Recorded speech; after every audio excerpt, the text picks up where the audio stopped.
आप सभी को नमस्कार। आज के इस विशेष सेशन में और इस परीक्षा उपयोगी सेशन में आज हम बात करने वाले हैं बिहार की अर्थव्यवस्था के बारे में। संपूर्ण बिहार की अर्थव्यवस्था को एक वीडियो के माध्यम से हम समझने का प्रयास करेंगे। और जब हम बिहार की अर्थव्यवस्था को पढ़ रहे हैं, क्योंकि अर्थव्यवस्था का संबंध आपकी बजट आर्थिक समीक्षा से भी होता है, तो यहाँ पर बजट आर्थिक समीक्षा के वो फैक्ट जो विभिन्न विषयों से जुड़ेंगे उसको हम जोड़ते हुए आगे बढ़ेंगे। तो आप कह सकते हैं बजट और आर्थिक समीक्षा भी इस अध्याय के माध्यम से, इस सेशन के माध्यम से हम कंप्लीट कर सकेंगे, कम से कम उतना भाग जो हमारी परीक्षा के लिए महत्वपूर्ण है। यदि अच्छा लगे तो प्लीज़ लाइक, शेयर और कमेंट अवश्य कर दीजिएगा। ठीक है, आप लोग लाइक करते नहीं हो। तो आज जो हमारा सेशन है ये संबंधित है बिहार की अर्थव्यवस्था से। बिहार की अर्थव्यवस्था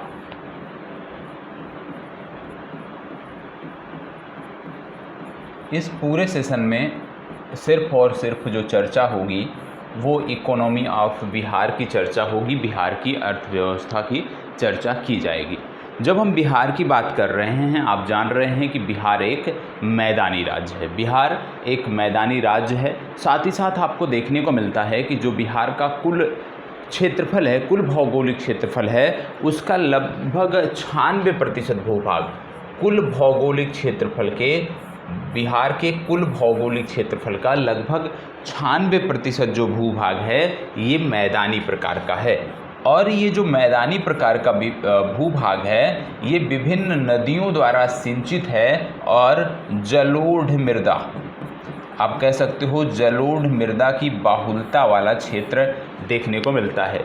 जलोढ़ मृदा, ठीक है, जलवायु की अनुकूलता, इन सब परिस्थितियों के कारण, साथ ही साथ सिंचाई सुविधा की उपलब्धता, इन सब के कारण ये जो कंडीशन बनती हैं ये बिहार को एक कृषि प्रधान राज्य की कंडीशन देती हैं, या आप कह सकते हो बिहार को एक कृषि प्रधान राज्य के रूप में स्थापित करने में महत्वपूर्ण भूमिका निभाती हैं।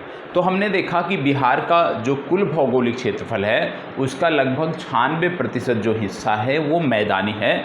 और ये जो मैदानी हिस्सा है, क्योंकि बिहार में कई सारी नदियां हैं जो आप कह सकते हो पूरे बिहार को सिंचित करती हैं, और साथ ही साथ यहाँ पर जल संसाधनों की अधिकता है, सिंचाई सुविधाओं की उत्तम व्यवस्था है, भौगोलिक परिस्थितियाँ भी इसके अनुकूल हैं, और यही सब मिलकर बिहार को एक कृषि प्रधान राज्य के रूप में स्थापित करने में महत्वपूर्ण भूमिका निभाती हैं और बिहार को एक कृषि प्रधान राज्य बनाती हैं। आपको बता दें कि जो बिहार का बजट आया, बिहार बजट 2023-24 की यदि हम बात करें, बिहार बजट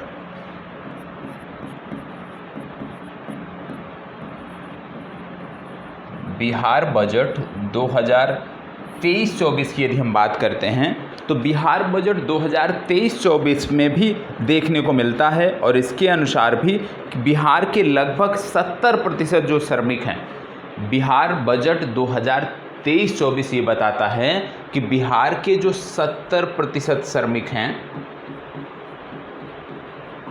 ये कृषि और इनके सहवर्ती क्षेत्रों में ही लगे हैं, कृषि एवं सहवर्ती क्षेत्र में ही काम कर रहे हैं। तो बिहार के लगभग 70% श्रमिक, आप कह सकते हैं बिहार बजट 2023-24 के अनुसार कृषि और इनके संगत गतिविधियों में लगे हुए हैं। मतलब एक बड़ी आबादी कृषि एवं इनके संगत गतिविधियों में लगी हुई है।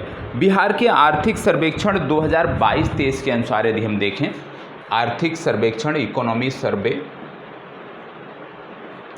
2022-23 के आंकड़े की यदि हम बात करें तो इकोनॉमिक सर्वे 2022-23 भी ये बताता है कि कृषि एवं सहवर्ती क्षेत्र का बिहार के सकल घरेलू उत्पाद में जो कुल योगदान है वो 21.2% है।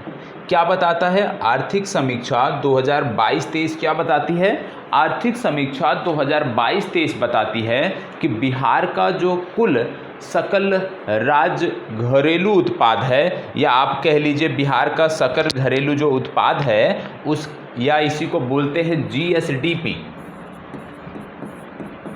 ठीक है। जीएसडीपी या राज्य सकल घरेलू उत्पाद, उसमें इस क्षेत्र का जो हिस्सा है वो 21.2% है। तो कृषि एवं सहवर्ती क्षेत्र में 70% श्रमिक लगे हुए हैं और इसका बिहार के कुल जीएसडीपी में 21.2% का योगदान रहा है, ये बताता है इकोनॉमिक सर्वे 2022-23। तो ये आंकड़े पूछे जा सकते हैं, तो इसको साथ साथ यदि आपको आवश्यक लगे तो आप नोट डाउन करते हुए आगे बढ़िएगा।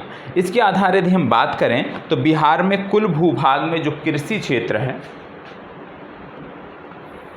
बिहार के कुल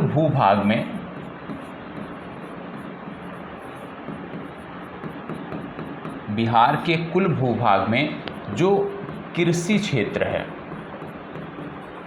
बिहार के कुल भूभाग में जो कृषि क्षेत्र है उसकी यदि हम बात करते हैं तो यहाँ पे देखने को मिलता है शुद्ध बुआई क्षेत्र की यदि हम बात करें, शुद्ध बुआई क्षेत्र की यदि हम बात करें तो शुद्ध बुआई क्षेत्र जो यहाँ देखने को मिलता है, ये देखने को मिलता है 53.9%। साथ ही साथ यहाँ पे कुल आकृष्य भूमि जो देखने को मिलती है, कुल आकृष्य भूमि जो देखने को मिलती है, ये कुल आकृषि भूमि जो है ये है 46.1%। तो याद रखिएगा कि बिहार का जो कुल भूभाग है, कुल भूभाग में जो कृषि क्षेत्र की हम बात करते हैं तो शुद्ध बुआई क्षेत्र है 53.9% और कुल आकृष्य भूमि जो है वो 46.1% देखने को मिलती है। बिहार के कुल भूभाग में कृषि सघनता की यदि हम बात करते हैं, बिहार के कुल भूभाग में कृषि सघनता की यदि हम बात करते हैं, आप नोट करना चाहते हैं तो इस फैक्ट को नोट कर सकते हैं कि भैया सकल फसल क्षेत्र जो है वो 72.65 लाख हेक्टेयर है।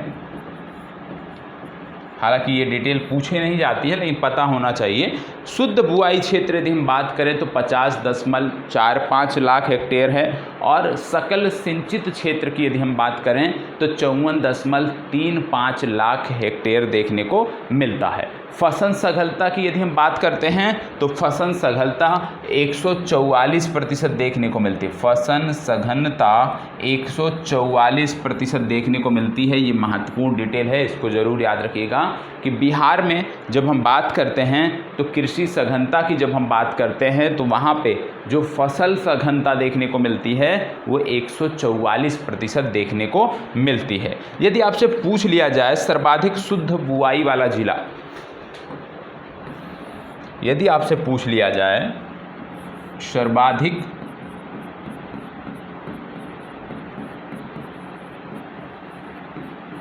शुद्ध बुआई वाला जिला, सर्वाधिक शुद्ध बुआई वाला जिला यदि आपसे पूछ लिया जाए तो याद रखिएगा सर्वाधिक शुद्ध बुआई वाला जो जिला है वो है भोजपुर। कौन सा है? सर्वाधिक शुद्ध बुआई वाला जो जिला है वो है भोजपुर। और भोजपुर की जब हम बात कर रहे हैं तो भोजपुर का आंकड़ा भी आपको याद रखना है, ये कितना है? 81.6%। बहुत महत्वपूर्ण है। 81.6% ये क्या है? सर्वाधिक शुद्ध बुआई वाला क्षेत्र है भोजपुर और यहाँ पर 81.6% क्षेत्र में आपको बुआई देखने को मिलती है। सर्वाधिक फसल सघनता वाला जिला यदि हम बात करें, सर्वाधिक फसल सघनता वाला जिला याद रखिएगा, सर्वाधिक फसल सघनता वाला जिला, तो याद रखिएगा सर्वाधिक फसल सघनता वाला जो जिला है वो शिवहर है। सर्वाधिक फसल सघनता वाला जो जिला है वो शिवहर है और याद रखिएगा यहाँ पे जो आंकड़ा है वो है 190%। ठीक है। इसके बाद और क्या याद रखना है इस चीज़ों में? इसमें आपको याद रखना है सबसे कम फसल सघनता वाला जिला, सबसे कम फसल सघनता वाला जो जिला है तो इसको याद रखिएगा पूर्णिया। पूर्णिया बिहार का सबसे कम फसल सघनता वाला जिला है और प्रतिशत आंकड़े की यदि हम बात करें तो नोट कर लीजिएगा 102%। कितना? 102%। ये सब डिटेल पूछी जाती है, इसलिए ये आपको पता होना चाहिए। इसके साथ साथ आपको बताता चलूं कि भैया बिहार के जीएसडीपी में विभिन्न क्षेत्रों के योगदान अक्सर पूछे जाते हैं। ठीक है, बिहार के विभिन्न क्षेत्रों का बिहार की जीएसडीपी में योगदान, बिहार के विभिन्न क्षेत्रों का जीएसडीपी में योगदान की बात करें तो जैसे आपने देखा कि भैया कृषि प्रधान राज्य है, तो प्राथमिक क्षेत्र का जो हिस्सा यहाँ पे देखने को मिलता है, याद रखिएगा, प्राथमिक क्षेत्र, द्वितीयक क्षेत्र और तृतीयक क्षेत्र, ये तीन याद रखने हैं। तो प्राथमिक क्षेत्र हो गया, प्राथमिक क्षेत्र का जो योगदान है वो है 21.2%। अभी हमने पूर्व में भी इस आंकड़े को देखा था। द्वितीयक क्षेत्र की यदि हम बात करते हैं कि भैया द्वितीयक क्षेत्र कितना योगदान कर रहा है बिहार की जीएसडीपी में, तो 18.1%। यदि आपसे पूछ लिया जाए कि तृतीयक क्षेत्र का योगदान क्या है, तृतीयक क्षेत्र का योगदान क्या है बिहार की जीएसडीपी में, तो याद रखिएगा तृतीयक क्षेत्र का योगदान है 60.7%। तो ये प्राथमिक, द्वितीयक और तृतीयक क्षेत्र का योगदान बिहार की जीएसडीपी में है। ये तीनों डिटेल आपको पता होना चाहिए, मुख्य परीक्षा के संदर्भ में और प्रारंभिक परीक्षा के संदर्भ में ये पता होना चाहिए। तो ये तीन चीज़ें नोट कर लीजिएगा कि बिहार के विभिन्न क्षेत्रों का जीएसडीपी में जो योगदान है वो ये देखने को मिलता है। और इस आधार पे हमें यह भी पता चलता है कि बिहार का जो तृतीयक क्षेत्र है ये बिहार की जीएसडीपी में सबसे ज़्यादा योगदान कर रहा है और दूसरे स्थान पे जो आता है वो है प्राथमिक क्षेत्र। ठीक है, चलिए आगे बढ़ते हैं। अब हम बात कर लेते हैं, क्योंकि हम अर्थव्यवस्था देख रहे हैं, तो बिहार में फसल उत्पादन के प्रकार की हम बात कर लेते हैं। ठीक है, फसल उत्पादन के प्रकार, फसल उत्पादन के प्रकार। ठीक है, फसल उत्पादन के प्रकार, इसकी यहाँ पे हम बात करेंगे। फसल उत्पादन के प्रकार की जब बात करते हैं तो आप जानते हैं बिहार में रबी, खरीफ और जायद तीनों फसलें उगाई जाती हैं। या आप कह सकते हैं कि बिहार के जो लोग हैं वो रबी, खरीफ और जायद तीनों फसलों की खेती करते हैं। तो पहले रबी की फसल को देख लेते हैं, पहले रबी की फसल को देख लेते हैं। ठीक है, रबी की जब फसल की हम बात कर रहे हैं, मतलब रबी की जो फसल है प्रमुखता से अक्टूबर नवंबर माह में बोई जाती है और मार्च अप्रैल में काट ली जाती है। तो ये कब बोई जाती है? अक्टूबर, नवंबर और मार्च अप्रैल में काट ली जाती है। इस फसल के अंतर्गत यदि हम बात करें कौन कौन सी प्रमुख फसलें आती हैं, तो आप सब जानते होंगे कि गेहूं, चना, सरसों, मटर, आलू, जौ जो है ये प्रमुख फसलें हैं जो रबी फसल के अंतर्गत आती हैं। दूसरी आती है खरीफ की फसल। खरीफ की फसल की यदि हम बात करें तो खरीफ की जो फसल है बोई कब जाती है, जब इसकी आप बात करते हैं तो खरीफ की जो फसल है वे जून जुलाई में बोई जाती है और नवंबर दिसंबर में काट ली जाती है। कब बोई जाती है? जून जुलाई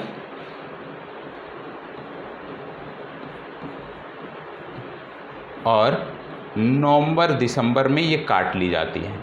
इसमें प्रमुख रूप से कौन सी फसल आती है यदि हम बात करें तो इसमें प्रमुख रूप से आपको धान, गन्ना, ज्वार, बाजरा ये सब फसलें आपको देखने को मिलती हैं। तीसरी जो फसल बिहार में उगाई जाती है वो आपकी आती है जायद की फसल। ठीक है, जायद की फसल कब उगाई जाती है?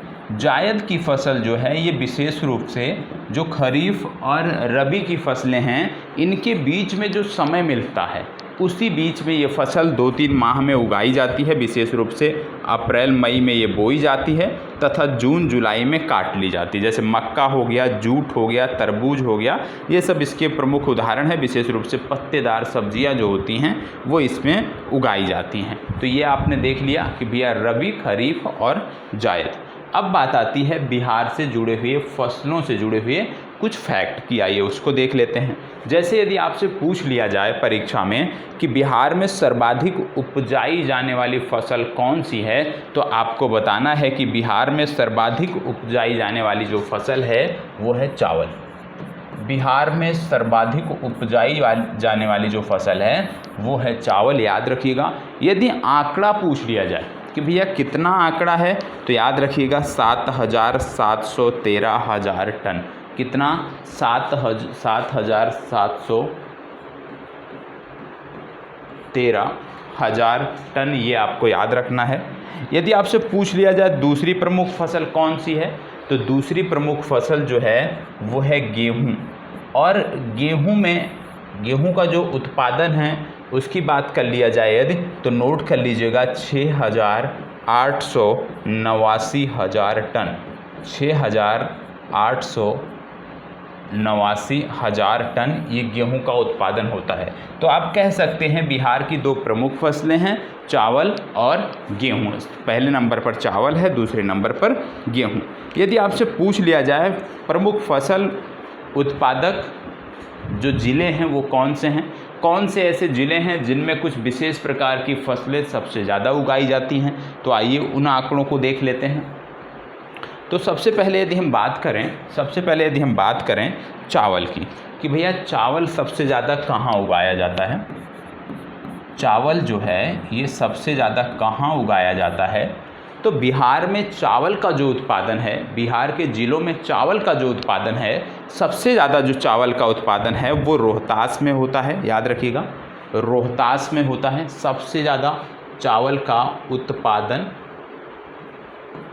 रोहतास में। याद रखिएगा, ये है उत्पादन और ये है उत्पादकता। ठीक है, उत्पादकता और उत्पादन।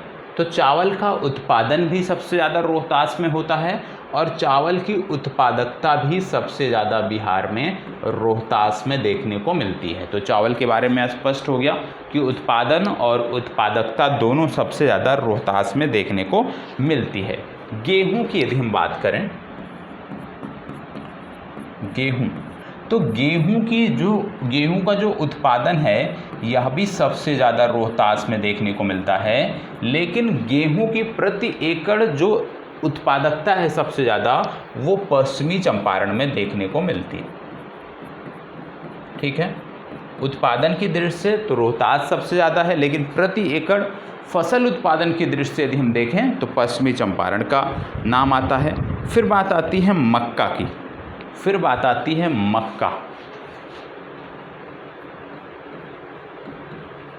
मक्का का सर्वाधिक उत्पादन कहाँ से होता है, बिहार के किन जिलों से मक्का का सर्वाधिक उत्पादन होता है, तो याद रखिएगा बिहार के कटिहार में मक्का का सबसे ज़्यादा उत्पादन होता है और अररिया में सबसे ज़्यादा उत्पादकता देखने को मिलती है। ठीक है, तो मक्का हो गया, चावल हो गया, गेहूं हो गया, मक्का हो गया। इसके बाद एक और फसल याद रखिएगा, दलहन की अक्सर बात होती है। ठीक है, तो दलहन के बारे में यदि हम बात करें कि दलहन का उत्पादन सबसे ज़्यादा कहाँ होता है, तो पटना में होता है। हालांकि उत्पादकता की जब हम बात करते हैं तो जहानाबाद का नाम आता है। ठीक है, तो ये तो हो गई भैया फसल उत्पादन और उत्पादकता।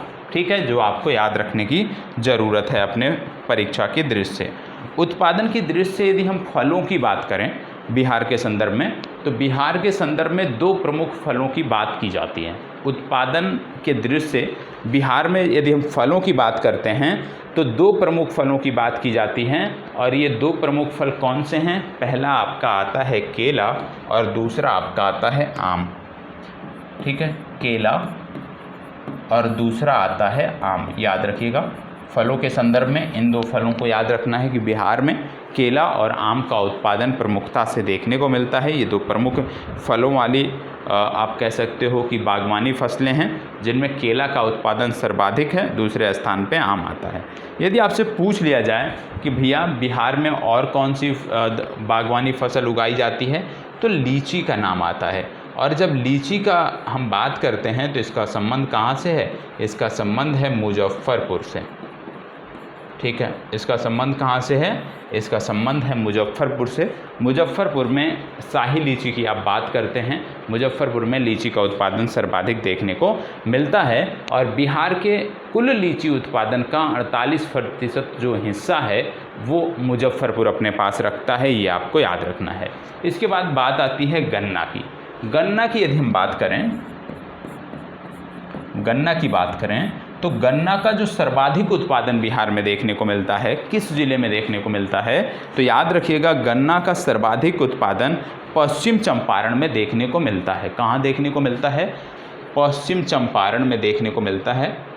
गन्ना का सबसे ज़्यादा उत्पादन पश्चिम चंपारण में देखने को मिलता है। और बिहार के कुल गन्ना उत्पादन का आप कह सकते हो लगभग 57%, 56.98%, बिहार के कुल गन्ना उत्पादन का लगभग 57%, या आप कह लीजिए 56.98% जो गन्ने का उत्पादन होता है वो पश्चिमी चंपारण से होता है, ये आपको पता होना चाहिए। इसके साथ साथ चाय उत्पादन की यदि हम बात करें तो याद रखिएगा, चाय की यदि हम बात करते हैं तो चाय का सर्वाधिक उत्पादन किशनगंज में बिहार में देखने को मिलता है। ठीक है, चाय का संबंध कहाँ से हो गया? किशनगंज से हो गया। किशनगंज में आपको चाय उत्पादन देखने को मिलता है। फिर बात आती है जूट उत्पादन का। जूट उत्पादन की जब आप बात करते हैं तो पूर्णिया का नाम आपको याद रखना है। ठीक है, जूट सबसे ज़्यादा बिहार में कहाँ उत्पादित किया जाता है? जूट, तो जूट में पूर्णिया का नाम आपको याद रखना है कि जूट का सर्वाधिक उत्पादन बिहार में पूर्णिया में किया जाता है। तो ये कुछ प्रमुख बिहार की फसलों के उत्पादन के दृश्य आपने देखा। इसके बाद यदि मैं बात करूँ तो बिहार में 2021-22 में कुल खाद्य उत्पादन जो रहा है, खाद्यान्न उत्पादन जो रहा है वो कितना है, उसके बारे में पता होना चाहिए। तो नोट कर लीजिएगा इसको, बिहार में नोट कर सकते हैं इसको, बिहार में 21-22 में 2021-22 में जो आंकड़ा लेटेस्ट है उसी की हम बात कर रहे हैं। बिहार में वर्ष 2021-22 में यदि हम बात करें खाद्यान्न उत्पादन की,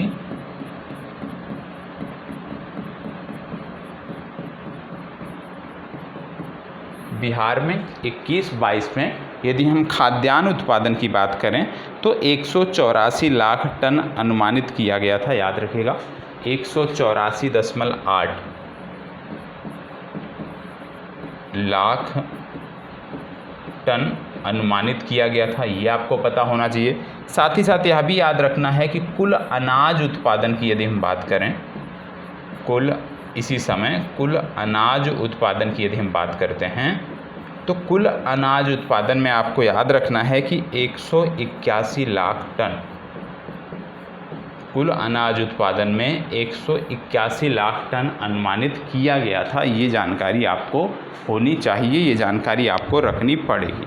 ठीक है, इसके साथ साथ यदि हम बात करें कि भैया 2017-18 से पूछा जा सकता है कि 2017-18 से लेकर, ठीक है, 2017-18 से लेकर 2021-22 तक, 2017-18 से लेकर 2021-22 तक यदि हम कृषि और इसके सहवर्ती क्षेत्रों में वृद्धि की बात करें तो 2017-18 से 2021-22 तक कृषि और इसके सहवर्ती क्षेत्रों में 5% की वृद्धि दर्ज की गई है, ये भी आपको याद रखना है। वर्ष 2017-18 से वर्ष 2021-22 तक कृषि और इनके सहवर्ती क्षेत्रों में 5% की वृद्धि दर्ज की गई है, यह भी डिटेल आपको पता होना चाहिए। ठीक है, और बिहार में कुल खाद्य उत्पादन याद रखना है, तो ये याद रखिएगा कि जैसे भारत में जो कुल खाद्यान्न का उत्पादन होता है उसके 6.6% भाग का उत्पादन बिहार से होता है।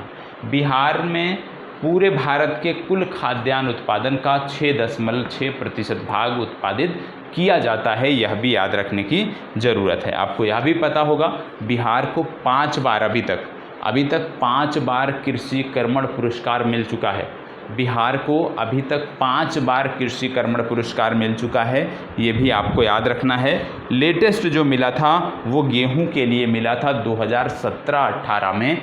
गेहूं के लिए जो कृषि कर्मण पुरस्कार था वो लेटेस्ट था, वो बिहार को मिला था। इससे पहले मक्का के लिए 2 बार, चावल के लिए 1 बार और 1 बार और गेहूं के लिए मिल चुका है। तो 2 बार मक्का के लिए, 2 बार गेहूं के लिए, 1 बार चावल के लिए बिहार को कृषि कर्मण पुरस्कार से नवाजा जा चुका है। आप जानते हैं बिहार में कृषि के उन्नयन के लिए, कृषि के विकास के लिए बिहार में लगातार कई वर्षों से एक योजना चली आ रही है। आप जानते हैं अभी तक 3 कृषि रोड मैप जो है अभी तक लागू बिहार में किए जा चुके हैं, और तीसरा कृषि रोड मैप जो था बिहार में, इसका कार्यकाल था 2017 से लेकर के 22 तक। 2017 से लेकर के 22 तक था, लेकिन अब इसको 2023 तक बढ़ा दिया गया था। ठीक है, तो जो तीसरा कृषि रोड मैप था विशेष रूप से कृषि के उन्नयन के लिए, इसका कार्यकाल 2022 में समाप्त हो रहा था, लेकिन इसको 2023 तक के लिए बढ़ा दिया गया, यह भी आपको पता होना चाहिए। और आपको यह भी पता होना चाहिए कि बिहार में भैया चौथे कृषि रोड मैप की भी तैयारी हो चुकी है। चौथे कृषि रोड मैप की तैयारी हो चुकी है, और बिहार में जो चौथा कृषि रोड मैप होगा विशेष रूप से कृषि के उन्नयन के लिए, यह आप कह सकते हैं 1 अप्रैल 2023 से 31 मार्च 2028 तक होगा। 1 अप्रैल 2023 से लेकर के 31 मार्च 2028 तक इसका जो समय है वो रखा गया है। तो चौथा कृषि रोड मैप जो है बिहार में अभी चल रहा है, उसी दिशा में काम कर रहे हैं। ठीक है, अब आइए एक एक करके देख लेते हैं। जैसे हमने देखा कि बिहार कृषि प्रधान राज्य है, और कृषि प्रधान राज्य होने के लिए कुछ यहाँ पे आवश्यक दशाएं हैं, आप कह सकते हैं, जो इसको कृषि प्रधान राज्य बनाती हैं, और उसी में सबसे पहला नंबर आता है सिंचाई। ठीक है, क्योंकि सिंचाई की जो सुविधा है ये समृद्ध है और इससे बेहतर यहाँ पे देखने को मिलता है। अब हम सिंचाई की जब बात करते हैं तो यहाँ पे कुछ चीज़ें हैं जो आपको पता होना चाहिए। बिहार में यदि सिंचाई के प्रमुख साधनों की बात करें तो आपको देखने को मिलता है नलकूप, नहर, पाइन, तालाब, ये कुछ साधन बिहार में सिंचाई के देखने को मिलते हैं। बिहार में जब हम सिंचाई की बात करते हैं तो आपको पता होगा कि बिहार में जो कुल सिंचित क्षेत्र है, बिहार का जो कुल सिंचित क्षेत्र है उसके लगभग 64% हिस्से में नलकूप के माध्यम से सिंचाई की जाती है। बिहार के कुल सिंचित क्षेत्र के लगभग 64% हिस्से में नलकूप द्वारा सिंचाई की जाती है। मतलब बिहार में नलकूप द्वारा सिंचाई बहुलता से देखने को मिलती है। 64% हिस्सा नलकूप के अंतर्गत आता है, ये आपको पता होना चाहिए। ठीक है, इसके बाद बात आती है पशुपालन। आपने देखा था कि कृषि और उनकी संगत गतिविधियाँ, तो संगत गतिविधियों में पशुपालन भी आता है। तो आइए पशुपालन के कुछ आंकड़े बिहार में देख लेते हैं। पशुपालन के आंकड़े कुछ देख लेते हैं। जब हम पशुपालन की बात करते हैं बिहार में तो आपको पता होगा कि बिहार में पशुपालन रोजगार एवं आय का प्रमुख साधन भी है। और आर्थिक सर्वेक्षण 2021-22 की यदि हम बात करें, आर्थिक सर्वेक्षण 2021-22 के आंकड़े की यदि हम बात करें तो आर्थिक सर्वेक्षण 2021-22 का आंकड़ा हमें बताता है कि बिहार में 2019 में जो पशुओं की कुल संख्या थी वो 365.4 लाख थी।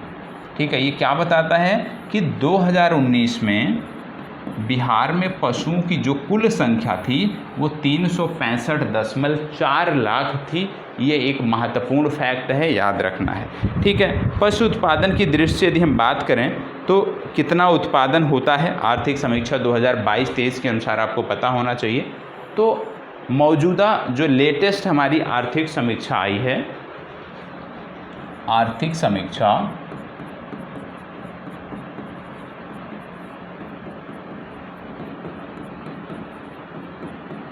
2022-23 की यदि हम बात करें, आर्थिक समीक्षा 2022-23 की यदि हम बात करें तो कुछ डिटेल आपको याद रखना है, ठीक है।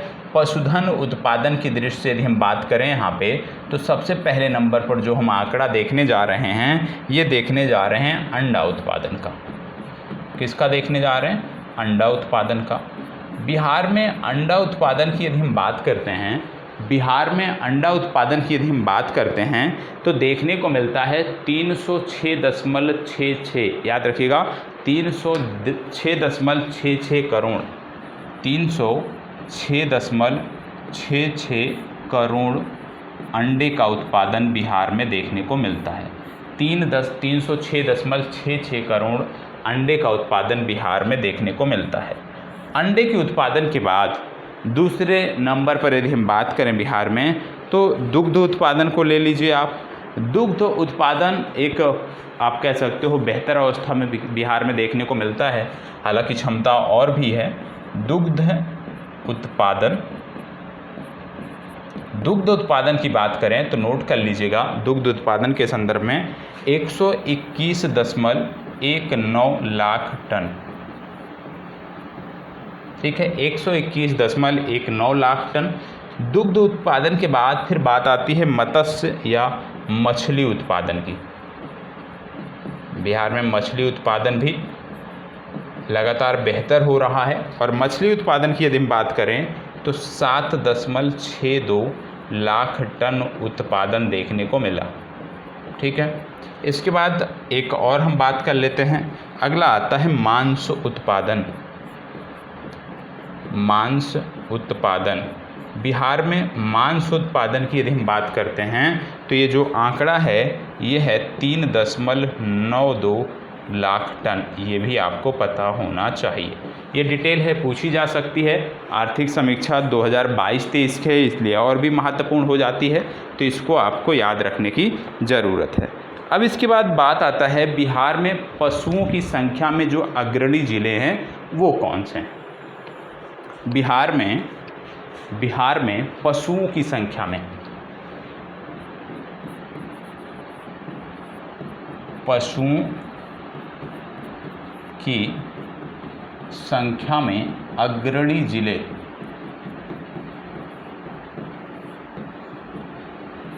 पशुओं की संख्या में अग्रणी जिलों की यदि हम बात करें तो नोट कर लीजिएगा। सबसे पहले गाय एवं बैल की बात कर लेते हैं। गाय एवं बैल की बात कर लेते हैं तो याद रखिएगा 154 लाख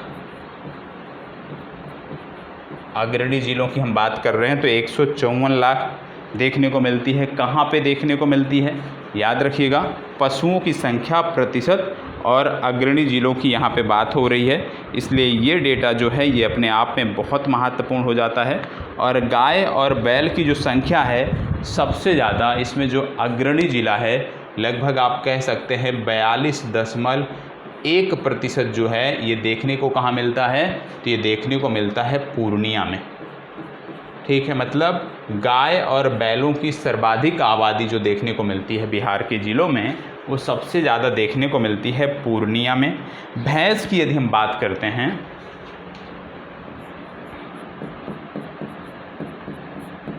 भैंस की यदि हम बात करते हैं तो याद रखिएगा 77.20 लाख, ठीक है, 77.20 लाख। और याद रखिएगा कितना प्रतिशत हो जाता है ये? तो ये हो जाता है 21.2%। और कहाँ पे देखने को मिलता है भैंस की सर्वाधिक संख्या? तो ये देखने को मिलती है मधुबनी में। कहाँ पे देखने को मिलती है? मधुबनी में देखने को मिलती है। तो गाय एवं बैल की सर्वाधिक संख्या की बात करें तो 154 लाख, लगभग 42% संपूर्ण संख्या का बिहार में पूर्णिया में। भैंस की सबसे ज़्यादा आबादी मधुबनी में देखने को मिलती है, लगभग पूरे बिहार की 21.2%। इसके बाद बात आती है बकरी की। कि भैया बकरी की संख्या बिहार में सबसे ज़्यादा कहाँ पे है, तो याद रखिएगा, हो सकता है आपका अपना जिला निकल जाए, तो याद रखिएगा बकरियों की संख्या के मामले में यदि हम बात करते हैं तो 128.2 लाख प्रतिशत की यदि हम बात करें तो याद रखिएगा लगभग 35.1% कहाँ पे, अररिया में। ठीक है, बकरियों के बाद फिर बात आती है मुर्गी एवं बत्तख, मतलब पोल्ट्री जिसको आप बोलते हैं, मुर्गी और बत्तख। ठीक है, मुर्गी और बत्तख की जब संख्या की बात करते हैं लगभग 165.3 लाख, और इसका सबसे ज़्यादा, इसका प्रतिशत नहीं पता है, लेकिन इसका जो सबसे ज़्यादा है वो कटिहार में। ठीक है, तो ये आपको याद रखने की ज़रूरत है। ठीक है, बिहार में पशुओं की संख्या, प्रतिशत एवं अग्रणी जिलों की बात हो रही है। तो बिहार में प्रमुखता से आपने देखा कि पशुओं की संख्या में विशेष रूप से गाय और बैल की जब हम बात करते हैं 154 लाख देखने को मिलती है, और 154 लाख में 42% जो हिस्सा है वो पूर्णिया में देखने को मिलता है। भैंस की कुल संख्या बिहार में लगभग 77.20 लाख देखने को मिलती है, और इसकी टोटल, इसका 77.20 का 21.2% ये मधुबनी में देखने को मिलता है। इसी तरह से बकरियों की जो कुल संख्या है वो लगभग 128.2 लाख, इसका 35% अररिया में देखने को मिलता है, और मुर्गी और बत्तख में कटिहार। तो ये ज़िले आपको पता होना चाहिए, ज़िलों का नाम याद रखिएगा, किस आप कह सकते हैं पशु के संदर्भ में चर्चा में है वो आपको पता होना चाहिए। ठीक है, ये तो बात हो गई कृषि और उनके सहवर्ती क्षेत्रों की। अब हम बात कर लेते हैं खनिज के बारे में। अब जो चर्चा है वो खनिज की हो जाती है। खनिजों के बारे में थोड़ा सा देख लेते हैं। खनिज की जब हम बात करते हैं तो बिहार का दुर्भाग्य है कि बिहार में आज के समय में यदि हम बात करें तो उस अनुपात में खनिज देखने को नहीं मिलते हैं। याद रखिएगा, पृथ्वी की भू प्रॉपर्टी या भूगर्भ में प्राकृतिक रूप से पाए जाने वाले तत्वों को या प्राकृतिक रूप से पाए जाने वाले यौगिकों को खनिज कहते हैं। खनिजों के बारे में आप जानते होंगे कि इनके जो भौतिक एवं रासायनिक गुण होते हैं उसी के आधार पर इनका वर्गीकरण किया जाता है धात्विक खनिजों में और अधात्विक खनिजों में। उधर हमें नहीं जाना है, ये भूगोल के विषय हो जाते हैं। हमें अर्थव्यवस्था के संदर्भ में देखना है तो हमें उस संदर्भ में हम समझते हैं। आपको पता होगा जब बिहार से झारखंड का विभाजन नहीं हुआ था, मतलब जब संयुक्त बिहार था, मतलब झारखंड भी इसका हिस्सा हुआ करता था, तो आप कह सकते हो कि देश का लगभग 25% जो खनिज था वो बिहार में पाया जाता था।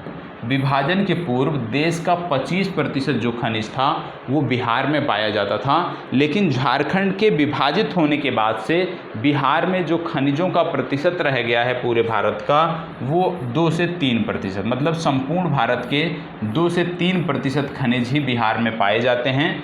और बिहार में ये जो खनिज पाए जाते हैं ये भी, इनका भी क्षेत्र सीमित है।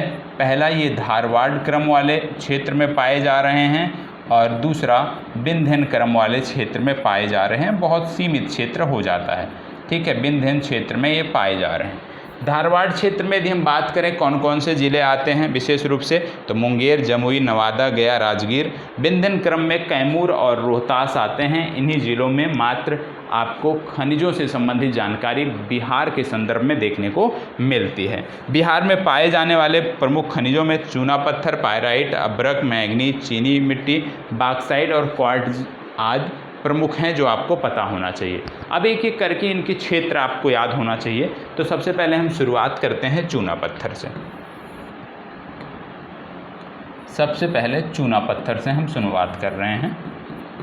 ठीक है, कुछ चीज़ें हैं जो सुनते जाइएगा। चूना पत्थर की जब हम बात करते हैं, जैसे हमने देख लिया कि भैया बिहार में जो खनिज पाए जा रहे हैं वो विंध्यन और धारवाड़ क्रम की चट्टानों में ही पाए जा रहे हैं। मतलब जिन भी खनिजों की हम बात करेंगे आप कह सकते हो अधिकतर इन्हीं क्षेत्रों से संबंधित होंगे।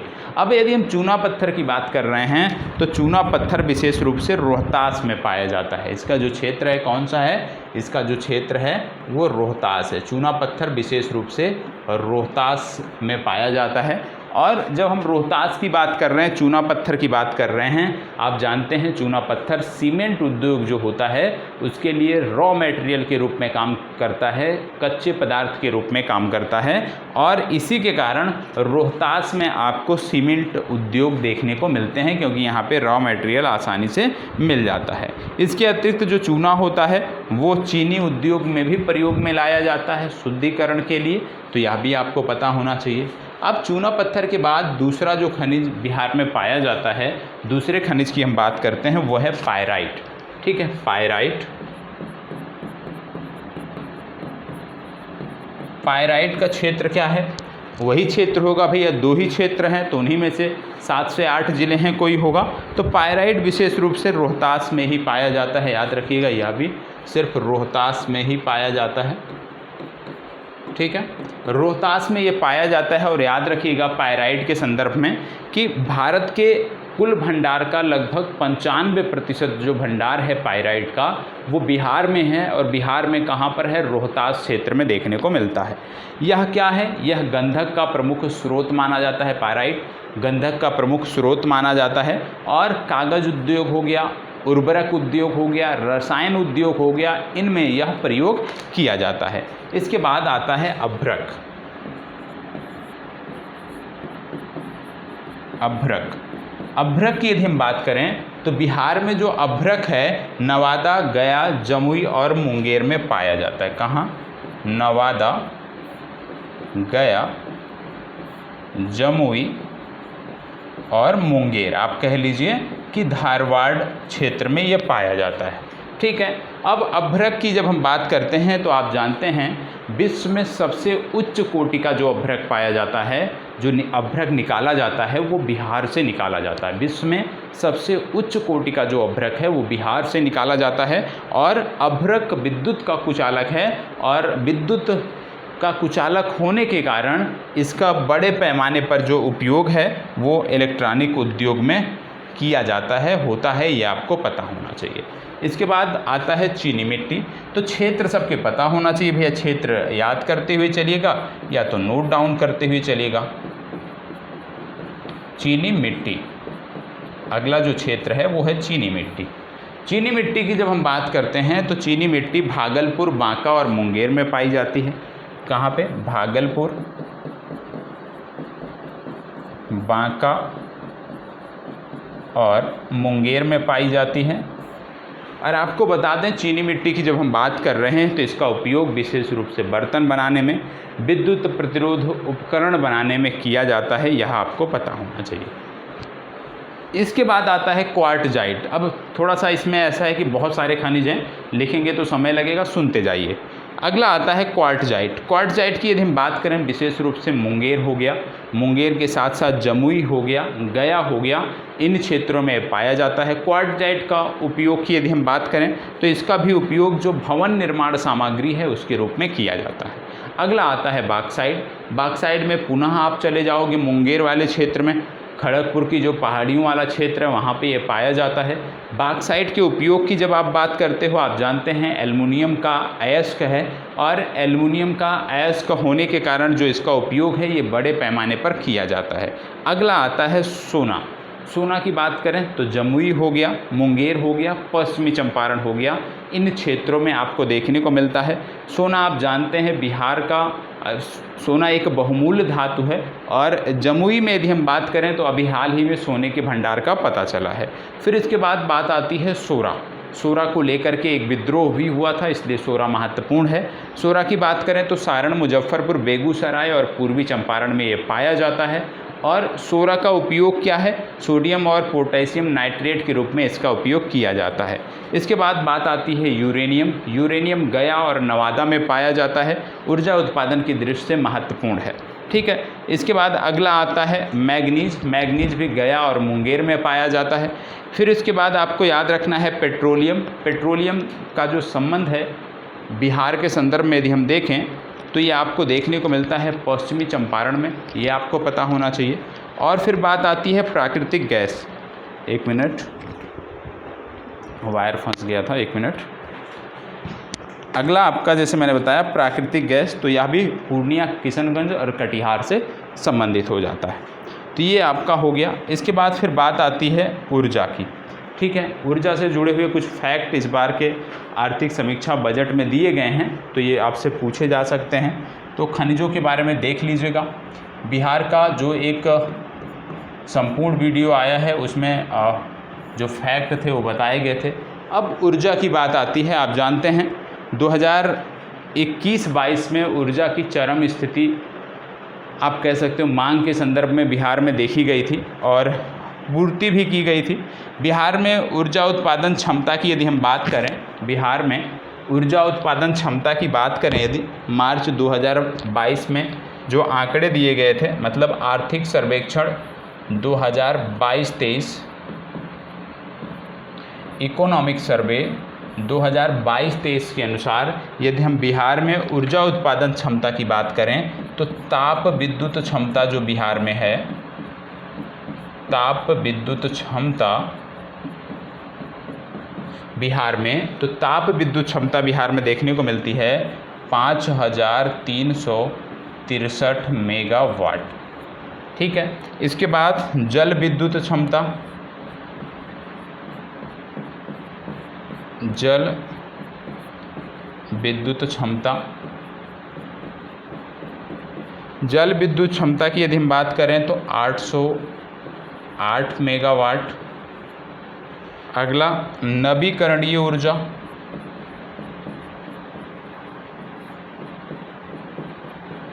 नवीकरणीय ऊर्जा क्षमता बिहार में बात करें तो ये है 1614 मेगावाट। तो याद रखिएगा बिहार में सबसे ज़्यादा पहले नंबर पे आता है ताप विद्युत क्षमता और दूसरे नंबर पर आता है नवीकरणीय विद्युत क्षमता या नवीकरणीय ऊर्जा। ये लेटेस्ट आंकड़ा है आर्थिक समीक्षा का, इसलिए आपको याद रखना है, ठीक है। प्रति व्यक्ति विद्युत उपभोग जो आंकड़ा दिया गया है 2021-22 में,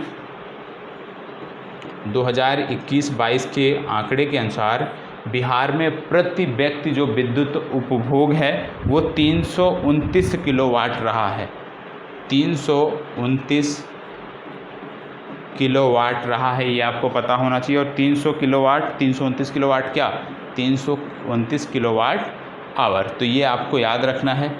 2021-22 में बिहार में जो विद्युत उपभोग है प्रति व्यक्ति के अनुसार वो रहा है 329 किलोवाट घंटा, ये आपको याद रखने की ज़रूरत है। साथ ही साथ आपको यह भी याद रखना है, इस बजट में बोला गया है, इस बजट में बोला गया है कि सबसे ज़्यादा विद्युत की खपत कहाँ पे हुई। सबसे ज़्यादा विद्युत की खपत के मामले में शीर्ष जिला कौन सा है, तो सबसे ज़्यादा जो विद्युत की खपत करने वाले ज़िले हैं वो हैं पटना, गया और मुजफ्फरपुर। पहला है पटना, दूसरा है गया और तीसरा है मुजफ्फरपुर,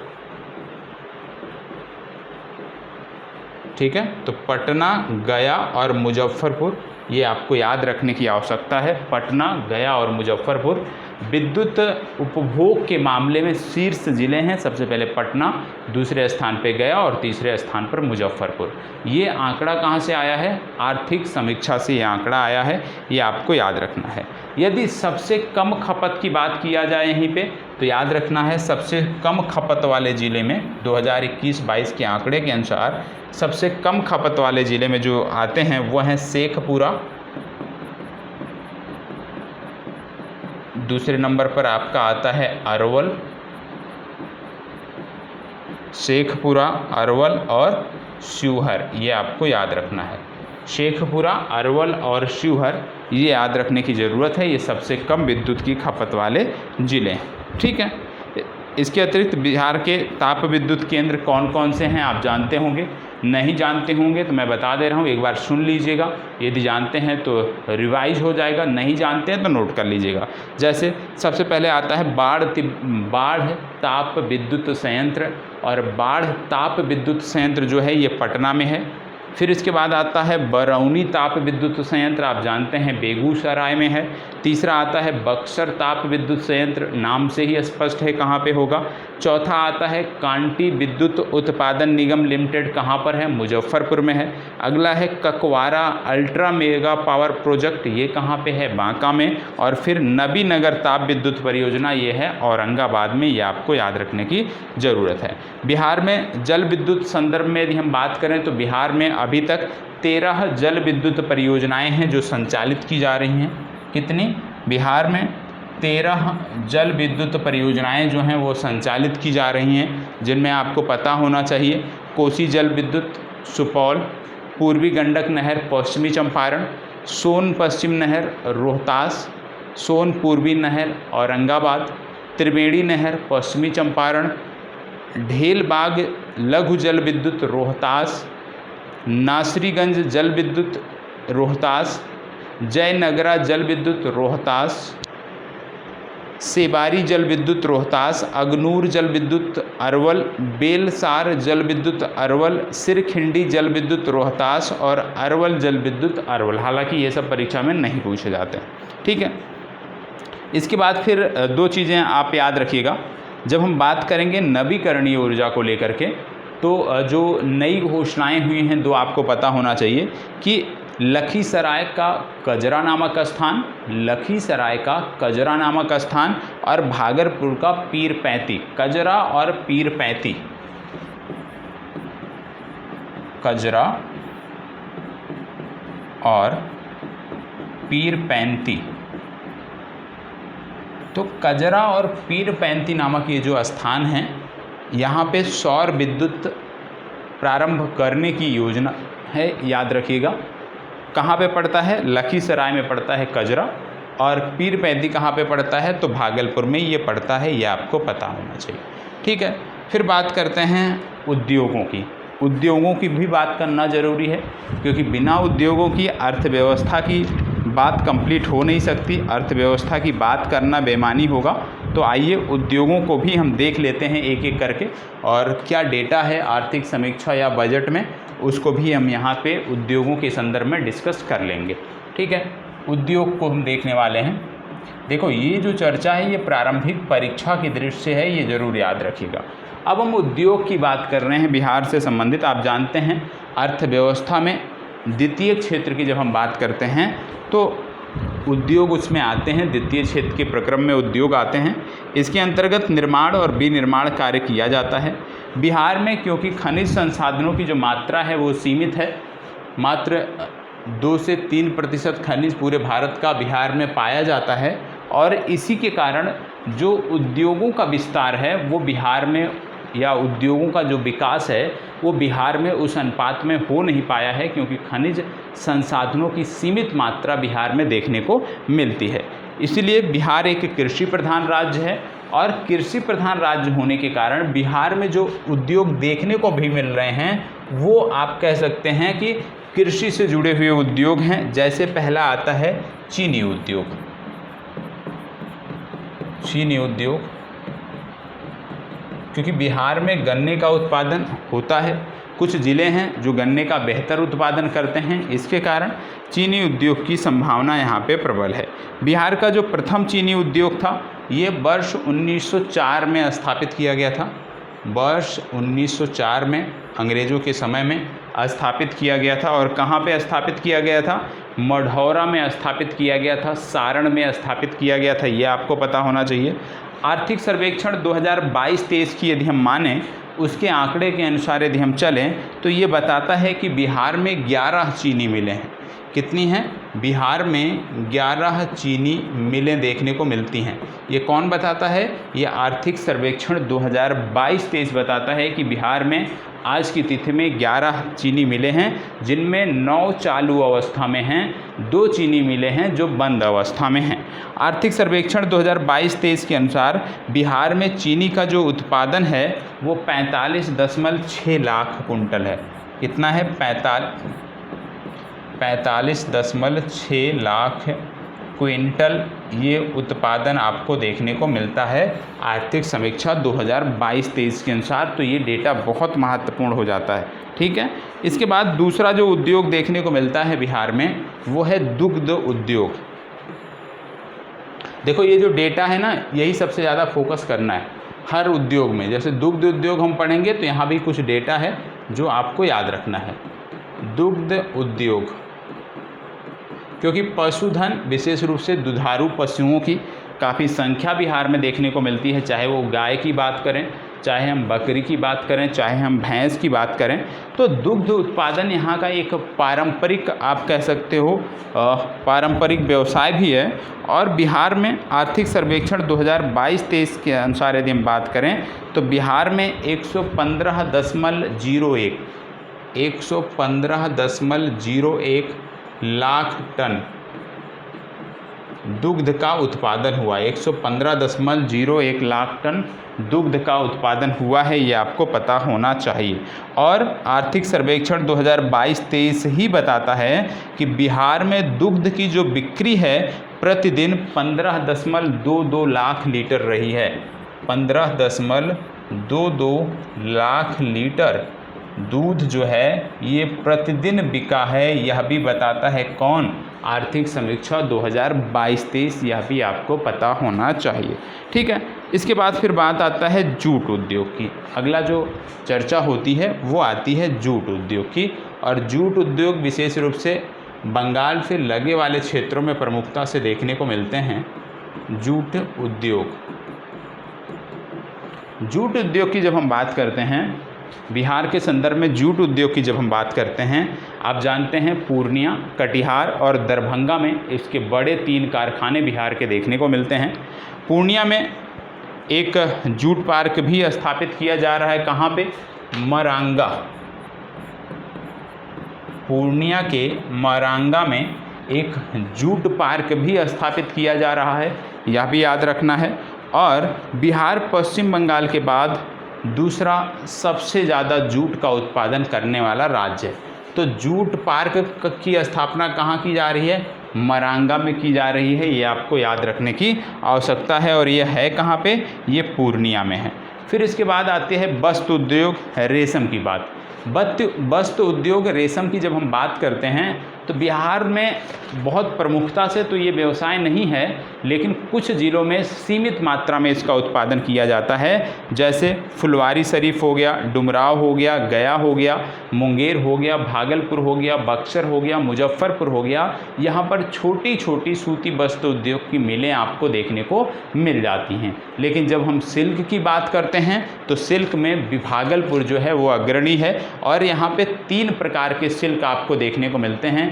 एक देखने को मिलता है मलबरी सिल्क, दूसरा देखने को मिलता है तसर सिल्क और तीसरा देखने को मिलता है अंडी सिल्क। तो मलबरी, तसर और अंडी 3 प्रकार के सिल्क का उत्पादन जो है वो बिहार में किया जाता है। यदि यहाँ पे पूछ लिया जाए कि सबसे ज़्यादा उत्पादन इन तीनों प्रकार में, बिहार में सबसे ज़्यादा उत्पादन किस प्रकार के सिल्क का किया जाता है, तो याद रखिएगा बिहार में तसर प्रकार के सिल्क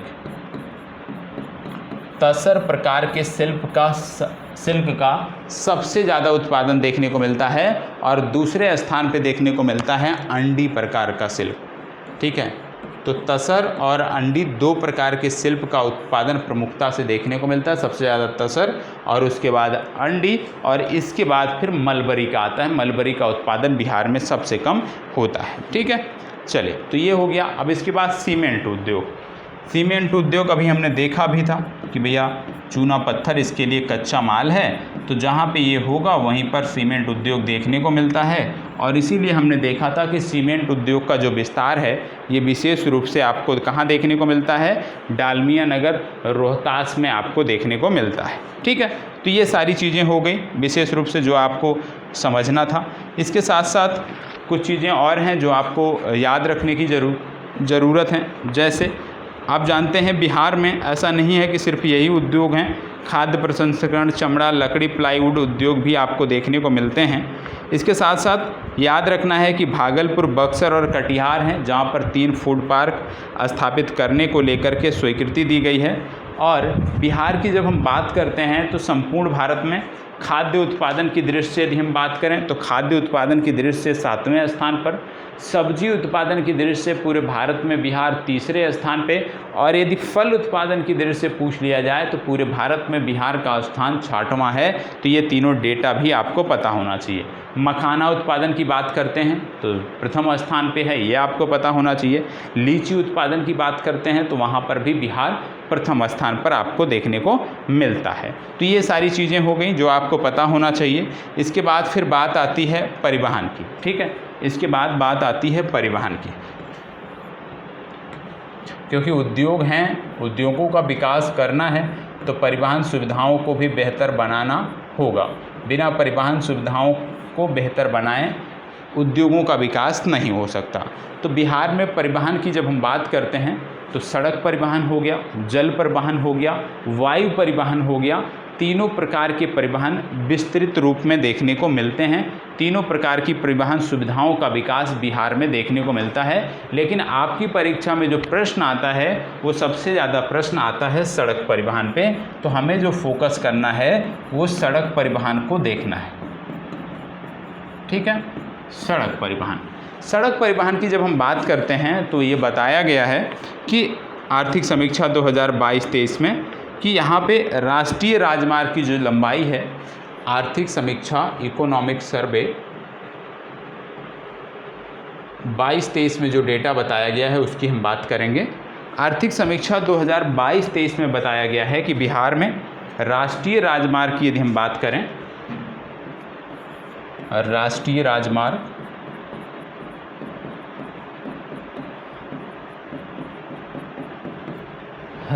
राजमार्ग की कुल लंबाई, नेशनल हाईवेज की कुल लंबाई 5,977.00 किलोमीटर है। याद रखिएगा, राष्ट्रीय राजमार्ग की कुल लंबाई 5,977.00 किलोमीटर है। यदि प्रांतीय राजमार्ग की बात करें या राज्य राजमार्ग की बात करें, प्रांतीय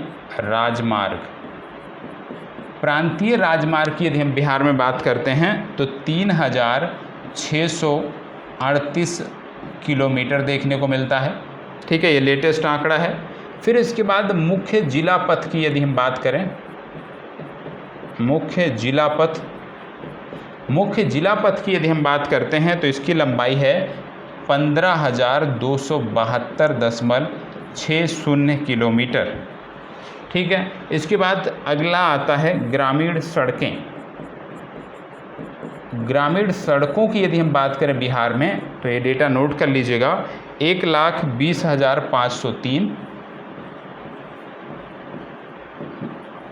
किलोमीटर, ठीक है। 1,20,530 किलोमीटर ये आर्थिक समीक्षा 2022-23 के अनुसार आंकड़े हैं। तो ये आपके लिए महत्वपूर्ण हो जाते हैं, ठीक है। इसके साथ साथ आपको पता होना चाहिए कि प्रति 1,000 वर्ग किलोमीटर भौगोलिक क्षेत्र पर 3,167 किलोमीटर पथ घनत्व के साथ बिहार देश में तीसरा स्थान रखता है। इससे पहले स्थान पे यदि बात करें इस संदर्भ में तो केरल, दूसरे स्थान पे पश्चिम बंगाल और तीसरे स्थान पर बिहार का नंबर आता है। सड़कों की कुल लंबाई के हिसाब से बिहार के स्थान की पूरे भारत में बात करें तो सड़कों की कुल लंबाई के हिसाब से बिहार का स्थान पूरे भारत में 8वां है। पक्की सड़कों की कुल लंबाई में बिहार के स्थान की बात करें तो इसमें बिहार का स्थान 10वां है, ठीक है। राष्ट्रीय राजमार्ग की सर्वाधिक लंबाई वाला बिहार का जिला यदि आपसे पूछ लिया जाए तो याद रखना है ये जिला है पटना। कौन सा जिला है? पटना। और पटना में इनकी जो लंबाई है वो 506 किलोमीटर है, ठीक है। तो ये याद रखना है कि राष्ट्रीय राजमार्ग की सर्वाधिक लंबाई वाला जो जिला है वो है पटना, ठीक है। राष्ट्रीय राजमार्ग की सबसे कम लंबाई वाला जो जिला है यदि आपसे पूछ लिया जाए तो वो आता है शिवहर। और शिवहर में मात्र 22 किलोमीटर ये देखने को मिलता है, ठीक है। तो राष्ट्रीय राजमार्ग में सर्वाधिक लंबाई वाला पटना, सबसे कम लंबाई वाला जो है वो शिवहर आपको देखने को मिलता है। तो ये तो बात हो गई आपके सड़क परिवहन की। सड़क परिवहन के बाद फिर बात आती है रेल परिवहन की। रेल परिवहन की यदि हम बात करते हैं तो बिहार में 4 मंडल आपको देखने को मिलते हैं। 4 आप कह सकते हो कि जोन रेल मंडल देखने को मिलते हैं बिहार में, जैसे सोनपुर मंडल, दानापुर मंडल, समस्तीपुर मंडल और कटिहार मंडल।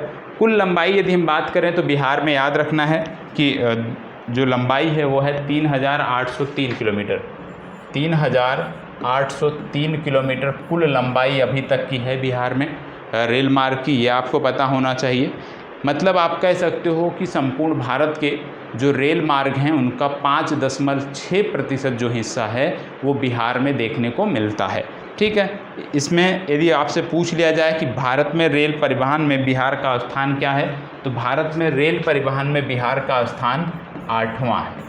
ठीक है, 8वां है, ये आपको पता होना चाहिए। ठीक है, सिर्फ इतना आपको याद रखना है। वायु परिवहन की बात करें तो उसको लेकर के हमने करंट में बात किया है, करंट अफेयर्स बिहार वाला देखा होगा, तो बिहार को चौथा एयरपोर्ट मिला है, वो आपने देखा होगा। ठीक है, जल परिवहन की बात करें तो जल परिवहन के संदर्भ में सिर्फ इतना याद रखना है कि इलाहाबाद से हल्दिया को जोड़ने वाला राष्ट्रीय जल मार्ग संख्या 1 जो है, जिसकी कुल लंबाई आपको देखने को मिलती है लगभग 1620 किलोमीटर, इस जल मार्ग का एक बृहद भाग बिहार से होकर गुजरता है, जो कि बक्सर से भागलपुर तक है। ठीक है, मतलब राष्ट्रीय जल मार्ग संख्या बिहार में होकी जाती है, इसलिए जल परिवहन का भी बिहार में विकास देखने को मिल रहा है। इसके साथ साथ बिहार में 2 लघु जल मार्ग भी हैं। पहला है बरारी घाट से महादेवपुर घाट और दूसरा आपको देखने को मिलता है मोकामा से बरौनी। तो ये तो हो गया बिहार में परिवहन की बात, और बिहार में परिवहन के साथ ही साथ बिहार की अर्थव्यवस्था के सभी फैक्टर जो थे वो यहाँ पे आपके कंप्लीट होते हैं। अब बजट और आर्थिक समीक्षा अलग से आपको करंट की दृष्टि से करा दिया जाएगा, तो वहाँ से उसको कवर कर लीजिएगा। बाकी कुछ भी परेशान होने की ज़रूरत नहीं है भैया। यदि अच्छा लगा हो तो प्लीज़ लाइक, शेयर और कमेंट अवश्य करिएगा। और अभी तक हमारी सामान्य विज्ञान की सीरीज़ बहुत अच्छे से समाप्त हुई है। जिनको सामान्य विज्ञान में कॉन्फिडेंस ना आ रहा हो, विशेष रूप से जीव विज्ञान में, आप ज्वाइन करिए हमारी सामान्य विज्ञान की सीरीज़ को। प्लेलिस्ट मिल जाएगा टॉप 50 सीरीज़ की, आप उसको जाके देखिए। उसमें आपकी परीक्षा के लिए 50 सर्वश्रेष्ठ टॉपिक का हम रिवीजन कर रहे हैं, तो उससे बहुत मदद आपको मिलने वाली है। तो यहीं पर अपनी चर्चा को समाप्त करते हैं। धन्यवाद, बहुत बहुत आभार।